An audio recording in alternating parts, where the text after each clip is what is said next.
Je connais des gens qui lisent 3 livres de développement. Ils surlignent, ils prennent des notes, ils font des stories avec des citations importantes et leur chiffre d'affaires ne bouge pas d'1 euro. Pas un. Et puis il y a moi. J'ai lu 8 livres, pas 80, pas 800 non plus, 8. Et je vais te les donner un par un dans cette vidéo, mais je vais pas juste te lâcher une liste de titres en te disant « lis ça, t'auras des résultats ». Parce que c'est pas les livres qui m'ont changé, c'est ce que j'ai fait après chaque lecture. Chaque livre sur cette liste correspond à un mur très précis que j'ai pris dans mon business. Et à chaque fois, la lecture a déclenché une décision concrète qui a tout changé. Et vers la fin de cette vidéo, je vais te montrer pourquoi la plupart des femmes qui lisent les mêmes livres que moi restent bloquées au même CA et c'est probablement pas la raison que tu crois. Moi, c'est Linda, je suis la fondatrice de Chase Business Academy et j'accompagne les femmes coachs, formatrices et infopreneuses à arrêter de se brader et à construire un vrai business en ligne structuré. Et à chaque livre que je vais te présenter, c'est un bout de mon parcours. Donc si tu veux comprendre comment je réfléchis et pourquoi je fais les choses comme je les fais, reste jusqu'au bout parce que cette vidéo va te donner bien plus qu'une reading list.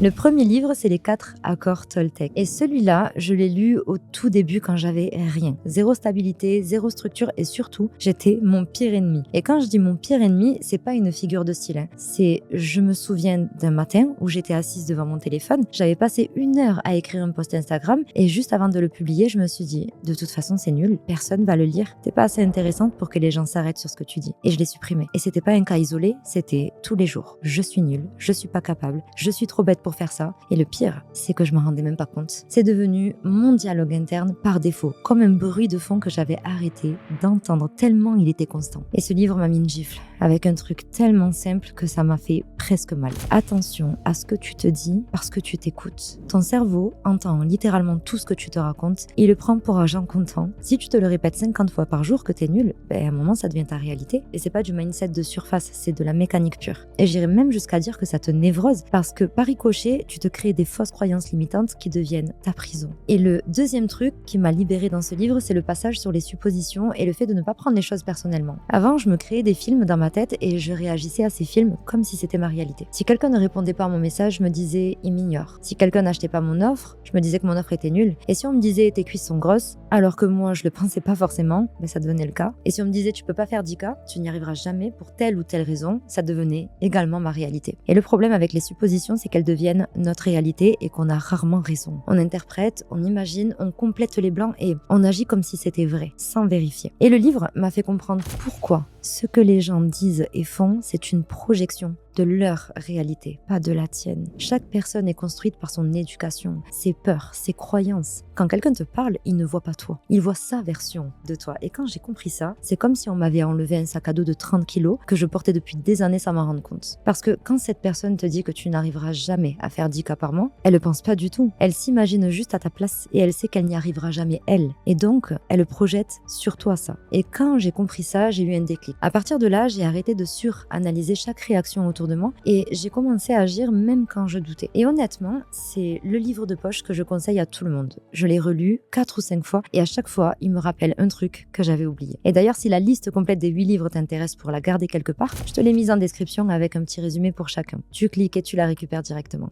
Le deuxième livre, c'est Les blessures qui empêchent d'être soi-même. Et celui-là, il a été beaucoup plus dur à lire pour moi. Beaucoup. Parce que les accords Toltec, il m'avait aidé à changer ce que je me disais dans ma tête. Mais ce livre-là m'a forcé à regarder pourquoi je disais tout ça en premier lieu. Et la réponse, elle était enfouie, profond. Bien plus que je pouvais l'imaginer, jusqu'à que je me rends compte que tout ça était lié à la petite Linda, celle à qui on avait fait beaucoup de mal. Parce que, oui, disons que j'ai pas eu la vie facile. Mon père m'a abandonnée, j'ai grandi en foyer, j'ai connu la rue, et pendant des années, ça c'était mon histoire, même quand je le vivais plus. C'était ce qui m'expliquait, et honnêtement, c'était ce qui me protégeait aussi. Parce que quand t'as une histoire comme ça, t'as une excuse en béton armé pour tout. Tu galères financièrement? Normal, j'ai pas eu les mêmes chances que les autres. Tu te brades dans ton business? Normal, on ne m'a pas appris à me valoriser. Tu oses pas demander ce que tu vaux? Normal, toute ma vie on m'a fait comprendre que je ne valais rien. Et le pire dans tout ça, c'est que c'est confortable. Pas agréable, mais confortable. Parce que la position de victime, elle te dispense d'agir. Si c'est la faute de ton passé, t'as pas besoin de le changer. T'as juste besoin de le subir. Et c'est pour ça que ce livre m'a vraiment bousculée. Il a mis en face d'un truc que je voulais pas voir. Je passais plus de temps à en vouloir aux autres qu'à avancer. Plus de temps à justifier pourquoi j'en étais là. là qu'à essayer d'en sortir. Et le déclic, c'est une phrase qui m'a traversée comme un coup de poing. Rien ne peut me blesser. Et attention, ça veut pas dire qu'il ne s'est rien passé. Ça veut pas dire que c'était pas grave, que c'était pas injuste, que j'aurais pas dû souffrir de tout ça. Ça veut dire une chose et une seule. Je décide de ce que j'en fais aujourd'hui. Aujourd'hui, pas hier, pas il y a 10 ans, aujourd'hui. Et à ce moment-là, le livre m'a mis en face de mon miroir et ce que j'ai vu m'a secoué. Je vivais à peine à 40% de ce que j'étais capable de faire. Pas parce que je pouvais pas, mais parce que je me limitais moi-même. Parce que mon histoire, c'était devenu ma cage et c'est moi qui avais la clé depuis le début sans la tourner. Et c'est là que j'ai pris une décision qui peut paraître bizarre, mais qui a tout changé dans ma vie. J'ai commencé à faire volontairement des choses qui me terrifiaient. Le premier truc que j'ai fait, c'est aller au restaurant seul. Et je sais que dit comme ça, c'est rien du tout. Mais moi, à ce moment-là, m'asseoir seule dans un restaurant devant tout le monde, sans personne pour me cacher derrière, c'était énorme. Parce que ça voulait dire que j'acceptais d'être vue telle que j'étais, toute seule, sans protection. Ensuite, j'ai voyagé seule. Je me suis mise dans une situation où il n'y avait personne pour me rassurer. Personne pour me dire, c'est bien ce que tu fais. Et tu sais quoi, c'est dans ces moments-là que j'ai compris un truc que personne te dit. La confiance, elle se construit pas dans le confort, elle se construit dans la difficulté. Tu fais d'abord et tu deviens forte après, pas l'inverse. On n'attend pas d'avoir confiance pour agir, on agit et la confiance vient parce qu'on a survécu au truc qui nous faisait peur. Et ça a changé tout dans mon business. Mon leadership, ma manière de parler à mes clientes, ma capacité à être cachée direct, tout ça vient de là. Parce que quand tu te caches plus derrière ton passé, quand tu décides que ton histoire c'est ton carburant et pas ta prison, les gens le sentent, tes clientes le sentent et elles te font confiance parce qu'elles voient que tu te fais pas de cadeau toi-même. Le troisième livre, c'est La règle des 5 secondes. Et celui-là, il est arrivé pile au bon moment parce que les 2 livres d'avant m'avaient plutôt fait comprendre des trucs profonds sur qui j'étais, sur mes blocages, sur ma manière de me limiter. Mais il restait un problème très concret. Je savais quoi faire, mais je le faisais toujours pas. J'avais les idées claires, la vision claire, les bonnes intentions et le lundi matin, je me retrouvais quand même à repousser les trucs qui comptaient. Et ce livre m'a expliqué pourquoi. D'ailleurs, je suis sûre que si tu m'écoutes encore maintenant, tu vas te reconnaître dans ce que je te dis. Ton cerveau te bloque en moins de 5 secondes. Quand tu veux faire quelque chose de nouveau ou d'inconfortable, il cherche à te protéger, à te garder dans ce qu'il connaît. C'est un mécanisme de survie. Donc dès que tu as une idée, une impulsion, je devrais faire ça, tu as 5 secondes avant que ton cerveau te dise non, on va le faire demain. T'es fatigué, c'est pas le bon moment, t'es pas prête. Et si tu lui laisses le temps de négocier, il gagne. Et à chaque fois, la solution, elle est tellement bête que tu as presque envie de rigoler. 5, 4, 3, 2, 1, j'y vais. Tu comptes à rebours et tu bouges avant que ton cerveau ait le temps de t'envoyer toutes ces excuses. Et même quand t'as la flemme, tu douilles ton cerveau. Tu te dis, ok, je fais juste ça 5 minutes. Et la plupart du temps, tu termines ce que t'as commencé parce qu'une fois que t'es lancé, l'inertie travaille pour toi au lieu de travailler contre toi. Et je te dis pas que c'est magique ou que ça résout tout. Mais ce livre m'a fait passer de je sais à je fais. Et dans le business, c'est littéralement la seule frontière qui compte. Il y a des milliers de femmes qui savent exactement quoi faire pour passer à 10 cas par mois. Elles ont lu, elles ont appris, elles ont compris, mais entre savoir et faire, il y a un gouffre. Et ce gouffre se franchit en 5 secondes. Le 4e livre, c'est Père riche, Père pauvre. Et évidemment, tu me diras, je pense qu'on l'a tous lu celui-là. En tout cas, moi je l'ai lu à un moment de ma vie où je bossais comme une dingue pour quasiment rien. Je parle de semaines entières à travailler 12 heures par jour pour des résultats qui ne venaient pas encore. Et autour de moi, personne ne comprenait. Ma famille, mes amis, les gens que j'aimais, tout le monde me regardait avec la même expression et le même discours. Tu travailles pour zéro, ça sert à quoi? Tu perds ton temps, pourquoi ne pas trouver un vrai job? Et honnêtement, il y avait des soirs où je rentrais chez moi et je me posais la même question. Parce que quand t'as aucun résultat visible tout de suite et que les gens autour de toi te disent que t'es folle, le doute il s'installe vite. Et ce livre, il m'a donné une claque que j'ai jamais oubliée. Il m'a fait comprendre la différence entre 2 manières de penser. La mentalité de temps égale argent. Celle que tout le monde te répète depuis que t'es toute petite. Tu bosses 1 heure, tu gagnes temps. Tu bosses pas, tu gagnes rien. Et c'est exactement dans cette logique-là que mon entourage vivait. Ils voyaient mes heures de travail, ils voyaient 0 € sur le compte et pour eux l'équation était simple, c'est du gaspillage. Mais le livre m'a montré l'autre côté. Je construisais un actif, pas un salaire. Je ne travaillais pas pour être payé maintenant. Je travaillais pour créer quelque chose qui allait me payer plus tard et de plus en plus. Et ça, sans que j'ai besoin d'échanger chaque heure contre de l'argent. Et c'est le concept de la rate race que le livre décrit et qui m'a marqué pour toujours. Travailler, payer les factures, recommencer sans jamais sortir du cycle. Et le problème, c'est que personne ne t'apprend à en sortir. À l'école, on t'apprend à travailler et à exécuter. Pas à construire, pas à investir, pas à penser système. Ce livre m'a donné la patience d'un bâtisseur. J'ai arrêté de chercher des résultats immédiats. J'ai arrêté de compter chaque mois en panique et j'ai commencé à penser en années. Et c'est exactement ce qui m'a permis de tenir sans abandonner pendant la phase où tu construis dans le noir, quand personne ne voit ce que tu fais, quand les résultats sont pas encore là, quand la seule chose qui te tient, c'est ta vision. Et Ça, c'est quelque chose que personne ne te prépare à vivre parce que tout le monde te vend du résultat rapide et personne te dit qu'il y a une phase de construction silencieuse qui vient avant. Le 5e livre, c'était La science de l'enrichissement. Et celui-là, c'est probablement le livre qui a eu le plus gros impact concret sur mon business. Mais il m'a fallu 2 lectures pour le comprendre et l'histoire de comment c'est arrivé est assez folle. La première fois que je l'ai lu, honnêtement, j'ai rien capté. Je me suis dit que c'était abstrait, que c'était du blabla, que ça m'avait rien apporté et je l'ai fermé en me disant bof, pas pour moi. Et puis quelques mois plus tard, je suis à Marrakech, je suis posée au bord d'une piscine, il fait une chaleur de dingue et je sais pas pourquoi, mais j'ai amené ce livre avec moi dans ma valise. Je me dis, allez, je lui redonne une chance. Et là, je te jure que ce qui s'est passé, c'est que j'ai pas pu m'arrêter. Page après page, je lisais, je me disais, mais attends, ça je le fais déjà, et ça aussi je le fais. Et ça, c'est exactement ce qui s'est passé le mois dernier. Au point que je me suis pris des coups de soleil sur mon transat parce que j'ai pas bougé de la journée, quoi. Un truc de malade. Et c'est là que j'ai eu un vrai choc. Tout ce que ce livre expliquait, je l'avais déjà commencé à appliquer, sans même m'en rendre compte. Et la première lecture, celle que je pensais inutile, avait déjà planté une graine, plusieurs graines. Et c'est ces graines-là qui avaient travaillé en fond durant des mois sans que je le sache. Et ça m'a fait comprendre la puissance des livres. Parfois, tu lis et tu crois que rien ne s'est passé. Mais ça travaille en arrière-plan parce que tu vis ta vie. Et le déclic majeur de ce livre, c'est cette phrase. Donne plus de valeur que ce pourquoi tu es payé. Et ça a l'air simple dit comme ça, mais quand tu appliques ce principe à ton business, ça retourne complètement ta manière de penser. Avant, je fixais mes prix en fonction de mes peurs. Est-ce que c'est trop cher?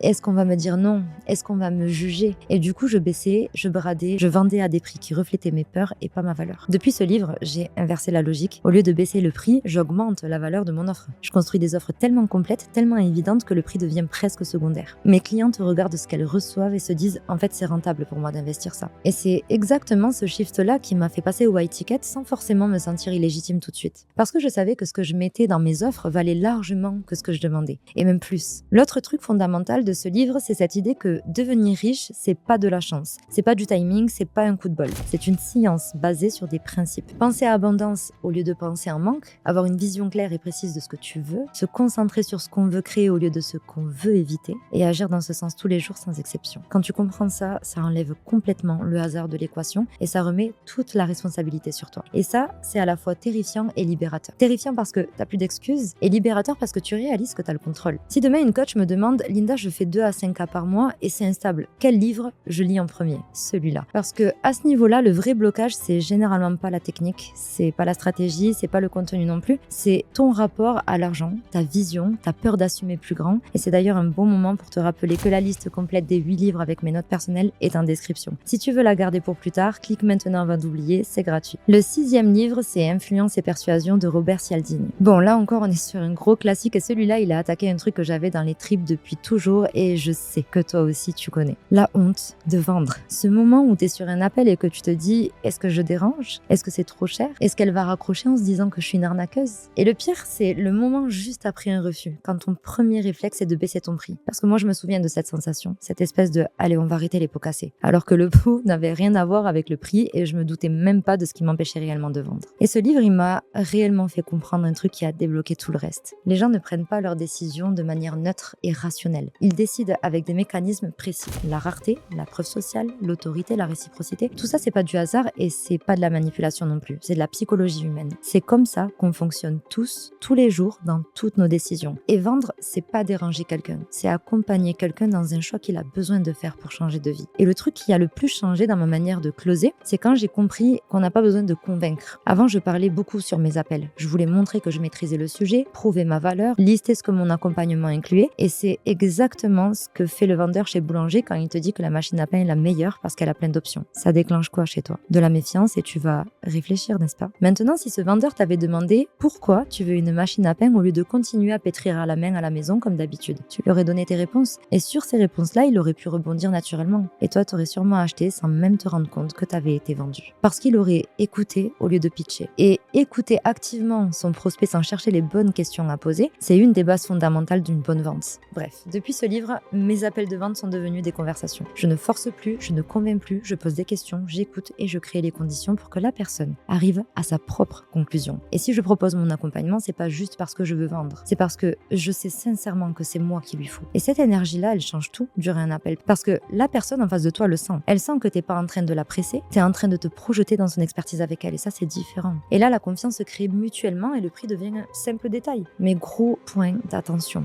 lire ce livre sans appliquer ce que je vais te dire à la fin de cette vidéo, c'est comme avoir la recette d'un gâteau sans jamais allumer le four. Donc accroche-toi, on y arrive. Le 7e livre, c'est Le journal d'un CEO. Et celui-là, il est arrivé à un moment où je commençais à bouger, où les choses avançaient vraiment, mais où j'étais encore dans une logique de je poste, je teste, on verra ce qui se passe. Je faisais des choses, mais sans vraiment comprendre pourquoi ça marchait ou pourquoi ça marchait pas. Et ce livre m'a fait comprendre un truc fondamental. Le business, c'est de la psychologie humaine. Pas des hacks, pas des techniques TikTok, pas des 5 étapes pour exploser sur Instagram. C'est comprendre profondément ce que ressent la personne en face de toi. Avant, je créais du contenu en fonction de ce que moi je voulais dire. Je partageais des informations, je montrais mon expertise et je me demandais pourquoi personne réagissait. Et depuis ce livre, j'ai tout inversé. Je me demande d'abord, qu'est-ce que cette femme-là vit en ce moment? Qu'est-ce qui la réveille la nuit? Qu'est-ce qu'elle se dit le matin devant son miroir avant d'ouvrir Instagram? Et ça a complètement transformé ma communication. Parce que mon audience a commencé à se reconnaître dans ce que je disais au lieu de juste me regarder parler. L'autre déclic, c'est le rapport à l'échec. Avant, chaque erreur, c'était un drame. Je pouvais remettre en question tout ce que je faisais après un post qui marchait pas ou un appel qui convertissait pas. Depuis, chaque erreur, c'est devenu une information.